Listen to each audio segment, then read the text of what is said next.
this is the food truck right now. This is the current state of the food truck. We have the sink up, as you can see. Both sinks, the hand washing station and the sanitation one. We haven't hung the hood yet because we're going to do the floors, and then we're going to put the refrigeration unit that comes on Friday in, and then we're going to hang the hood above it because it'll be a little easier to balance if it's a little closer to the ceiling for cutting and all that good stuff. So yeah, our brackets came in today. Gotta tighten them up, but they're holding the sink in place nicely. So yeah, it's coming together slowly but surely. Don't mind the loose wiring hanging all over the place. That'll all go away eventually and be tucked, hidden up underneath the ceiling panels. So we got our junction box here for when we hook the exhaust fan into this light switch. So yeah, slowly but surely it's starting to come together, and it's just taken a little longer. What's that? Oh, that's the exhaust fan. So that's going to get mounted on the top of the food truck. And ideally, it would go right between these two braces here, but these are a little wider than our fan. So I got to put a bracket up there to mount that onto, and then we got to cut a hole in it so that the fumes can go out. We got a lot of stuff to do in here yet. So, but it is coming together. It's kind of nice to see equipment start going into place. You can kind of start to feel and get a vibe of like where things are going to go and where they're going to end up. So it actually started to kind of look like we might be able to do work in there instead of just being an empty trailer. So that's it. So you can see here we're grabbing these large sheets of I believe I got 1/4 inch plywood for the ceiling here. Always measure twice, cut once allegedly, but I seem to measure twice and cut 6 times. So don't mind my back sweat. It's very, very hot. It was like 90 degrees, and I'm very hot in this particular video. But yeah, see the heat was there. We got little guy's water park pool out there for him to play around in. And the thing about the ceiling and everything here, these things are very heavy to hang. It's me hanging them by myself. So the more times you have to take them down because you didn't cut right, the worse it gets and the hotter it gets and the sweatier I get. So I'll stop talking about my sweat. Still just trying to get all the measurements right so that we don't have to, be pulling these big sheets of plywood in and out. Whatever. You see that wagon of hay behind me there? That's what I get to do later in this wonderful heat, is unload that. It's gonna be gross. So here we are making our final cut. The little blue chalk line is our guide. Getting everything ready to hang up. It's probably kind of boring to watch me cutting things all the time, but I'm pretty happy so far about how everything is. And so look at how precise and everything is as far as the measurements go.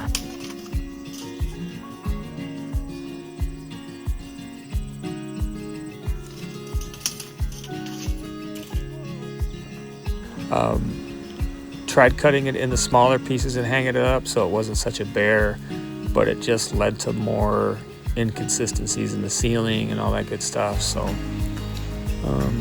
just keeping on with the cutting and the tiny little increments and measurements, trying to get this thing to hang up there. So hey, what is up?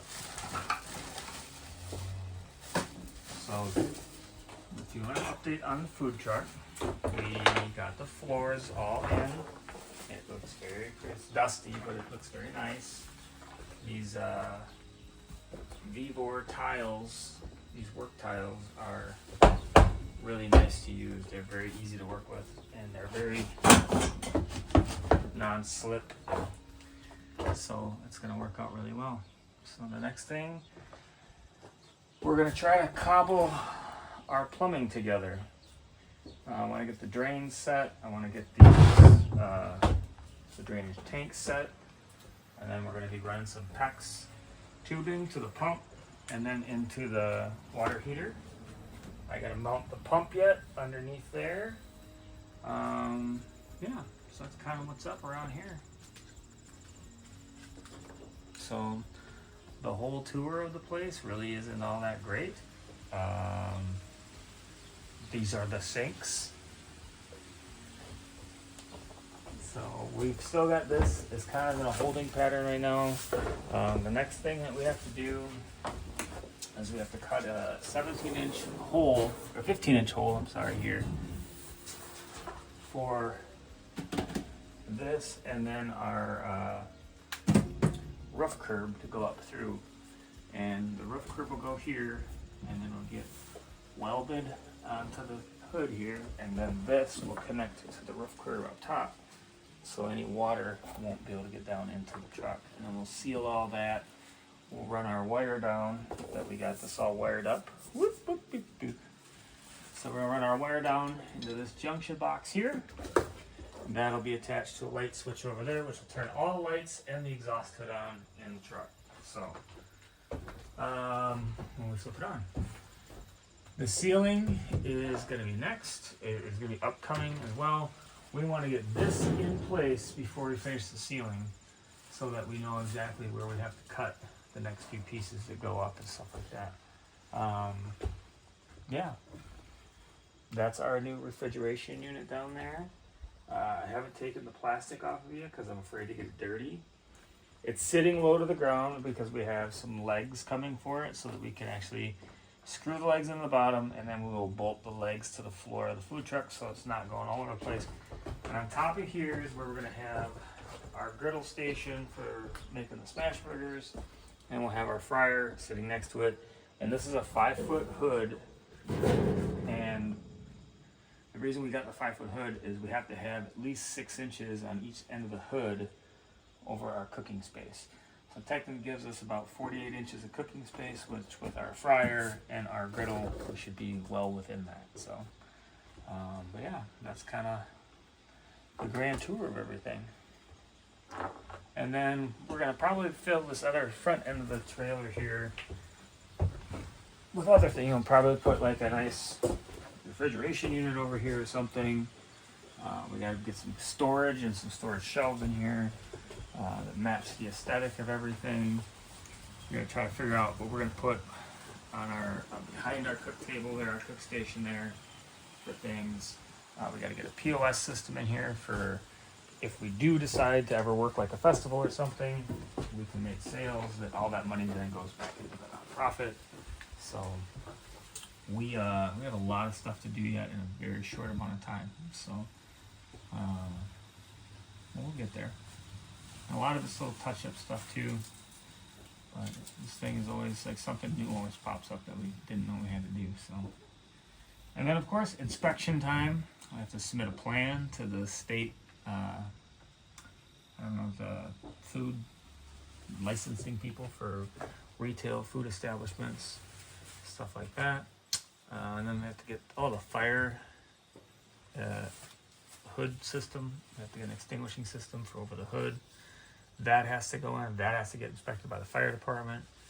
So yeah, we got a lot of stuff to do, and run on one time before it starts getting cold. But we'll get there. The reason we picked the things that we picked, right? We kept we have to have a 3-compartment sink for running a food truck. So you have your rinse, your scrub, and then your sanitize. Your scrub, your rinse, and your sanitize stations, right? They all have to go to a gray water tank, and you have to supply that through a freshwater tank system. You have to have hot water to everything, and that's all going to run off of a generator if we don't have a plug-in available to plug the truck into. So the reason that I'm talking about this is the tanks are huge. The tanks are big. So you have to have, at a minimum, fresh water for your retail food truck in Wisconsin, 40 gallons of fresh water. And then your gray water has to be 15% bigger than that. So it had to be 6 gallons bigger than the 40-gallon tank. So we had to get a 40-gallon tank and a 46-gallon tank. and that's a bit of overkill as far as I'm concerned. So fitting those in there is going to be kind of a pain in the butt. We also have to get the connections so that they're obviously not leaking, and get the connections from the drain down into the tank so that it's also not leaking. We got to find a way to fit a P-trap or an S-trap underneath there in a very tight space. So a lot of junk to do, and a lot of little nuanced things to do with the sink and the plumbing over the next few days. The water heater, we picked a 4-gallon water heater. We want to be able to have continuous hot water for a while. With what we're doing, we're not planning to wash a ton of dishes. The state code says you have to have a 3-compartment sink large enough to fit your biggest dish in it. We're not going to have any dishes, so a lot of the stuff that we're going to be using is going to be single use, which sounds wasteful, but we're going to make sure it's all very environmentally friendly. So we don't have plates and stuff like that. And that's kind of where we're at with all that stuff, but that's why we picked that. I picked the cooler, refrigeration unit. I picked that because I wanted to have that underneath where we were cooking, so that if I need to get burgers, I can just open the door and get burgers. That was the reason that we picked that particular piece of equipment. Ginger's our makeshift health inspector. She's terrible at her job. So, and she will obviously not be in here when we're making food, because that's gross. Let's see here. But yeah, I don't know. I'm excited to get to some of the bigger stuff. Like I said, the FRP panels really get monotonous in here, and it really kind of takes the wind out of your sails. You get really excited about, working on this food truck, and then all of a sudden you're like, oh, cool, it's a lot of plastic crap I have to hang on. So I'm excited to get working on other things in here and get the electrical back online and stuff like that, so that we can fire everything up here in maybe hopefully another week, and start slinging some food out of this thing pretty soon. So thanks for watching. Thanks for following us and kind of tracking our progress with this thing. I know the first few videos felt like we weren't doing anything, at least especially felt like that to me, but we're starting to get to some fun stuff, and we're starting to get to show you guys how we're making things work in here. So I appreciate you taking the time to watch these videos and to follow us on YouTube. You can find us on TikTok, or as I like to call it, TikTok.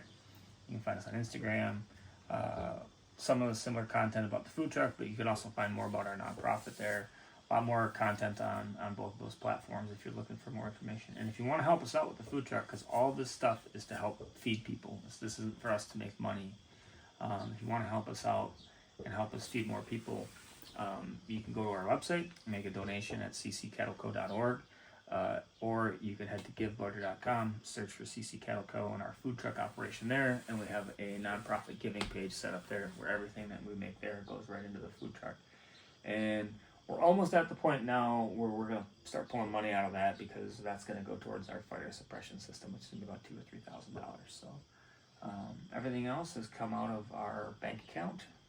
So yeah, I don't know. Thanks for watching again, and we'll see you next time. Thanks for tuning in. We'll see y'all next time. Have a good day.